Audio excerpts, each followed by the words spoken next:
Namima ni mtu kuchukua maneno ya huku akayapeleka huku, akahamisha ya huku akayarudisha huku, na anafanya hivyo kwa nia na lengo la kuharibu, kuleta ifsad baina nas.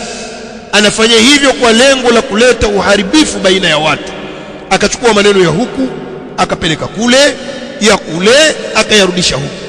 Mbea huyo, ole wao wa mbea, kwa sababu hii ni hatari kubwa sana. Bali leo umbea umekuwa kitu cha kawaida kwa wanawake hasa. Sisemi wote, hasa wale wanawake wasiokuwa na dini wanakusudia hasa kufanya umbea.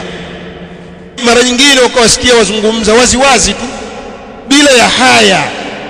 Akazungumza mwanamke wazi amuita mwenzie shoga yake huyo, sijui nchosti sijui nani sijui shoga, amwambia hebu shoga njoo tumumunye ubuyu. Ukisikia kumumunya ubuyu ni ule umbea. Sasa ole wao wa mbea, kwa sababu hadithi hii pia yawazungumzia wa mbea. Wacha umbea na mambo ya watu, wachana na mambo yasiyokuhusu. Na huo ndio Uislamu. Min husni islami almar'i tarkuhu ma la ya'nihi, kama anavyosema Mtume alayhi salatu wassalam. Miongoni mwa uzuri wa Uislamu wa mtu ni kuachana na mambo yasiyomhusu.